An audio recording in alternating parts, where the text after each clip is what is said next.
আসসালামু আলাইকুম সবাইকে।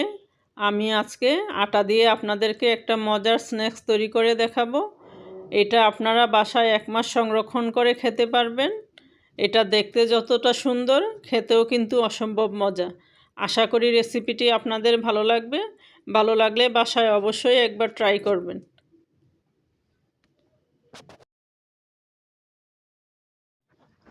এখানে আমি নিয়ে নিচ্ছি 1 কাপ আটা, তার সাথে দিয়ে দিচ্ছি 1/4 কাপ সুজি, আর দিচ্ছি 1/4 চা চামচ লবণ, 1 চা চামচ বেকিং সোডা।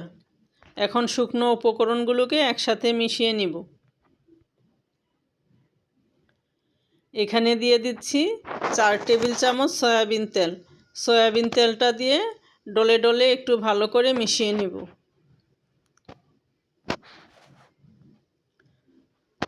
এখানে আমি দিয়ে দিচ্ছি 1/4 কাপ চিনি আর 1/4 কাপ পানি। এটাকে একটু মিশিয়ে শুকনো উপকরণগুলোর মধ্যে ঢেলে দিব। এটা বেশি মিশাবো না, দানাদার থাকলে চিনিটা, তাহলে স্ন্যাক্সটা খেতে ভালো লাগবে। এখন সব কিছুকে একসাথে হালকা হাতে মিশিয়ে নিব। বেশি চাপাচাপি করে মেশাবো না, এটা একটু শক্ত করে তৈরি করব। এই যে দেখুন, ভিতরটা দেখিয়ে দিচ্ছি কতটা শক্ত হয়েছে। এখন আমি এটাকে 2 ভাগ করে নিচ্ছি।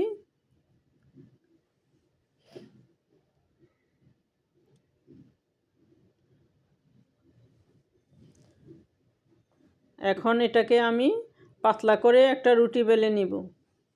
রুটিটা বেলার সময় সাইড দিয়ে ফেটে যাবে, এতে কোনো সমস্যা নেই।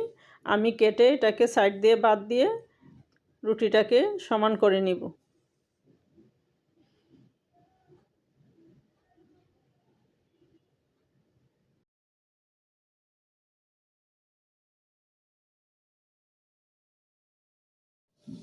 কাটা অংশগুলো দিয়ে আমি আবারও রুটি বেলে নিব।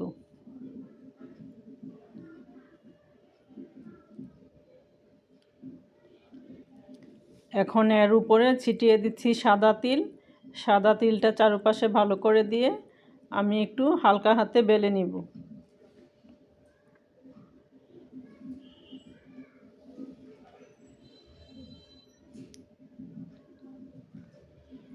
এখন আমি এটাকে 4 ভাগ করে কেটে নিব।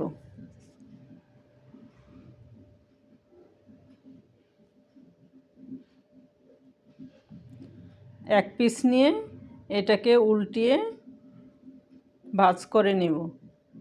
ভাঁজটা হালকা হাতে করতে হবে, কারণ আটা দিয়ে তৈরি, এটা ভেঙে যাওয়ার সম্ভাবনা থাকে। এটা আমি একটু চেপে চেপে লাগিয়ে দিচ্ছি। এখন আমি আপনাদেরকে আরও একটা তৈরি করে দেখিয়ে দিচ্ছি। এটাও এভাবে আস্তে আস্তে রোল করে নিব, আর শেষ প্রান্তে পানি লাগিয়ে দেখিয়ে দিচ্ছি। এভাবেও আপনারা তৈরি করতে পারেন। এভাবে করলে খুলে যাওয়ার চান্স কম থাকবে। আমার সবগুলো স্ন্যাক্স তৈরি করা হয়ে গেছে। এখন আমি ভাজতে চলে এলাম। এখানে একদম লো আছে আমি তেল গরম করে নিয়েছি। এখানে সবগুলো স্ন্যাক্স দিয়ে দিব। এক পাশ হয়ে গেছে, এখন আমি অপর পাশটা উল্টিয়ে দিচ্ছি। এগুলোকে বেশি নাড়াচাড়া করা যাবে না, কারণ আটা দিয়ে তৈরি, ভেঙে যাওয়ার সম্ভাবনা থাকে।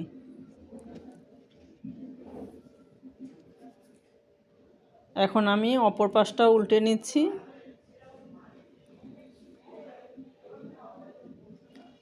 স্ন্যাক্সগুলো আমার মোটামুটি তৈরি করা হয়ে গিয়েছে।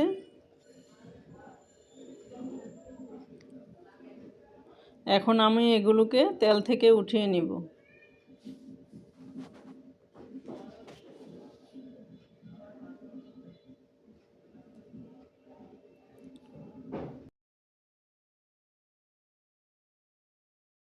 দেখুন, স্ন্যাক্সগুলোর চমৎকার সুন্দর একটা কালার এসেছে। আশা করি রেসিপিটি আপনাদের ভালো লেগেছে। ভালো লেগে থাকলে বাসায় অবশ্যই একবার ট্রাই করবেন। সবাই ভালো থাকবেন। আসসালামু আলাইকুম।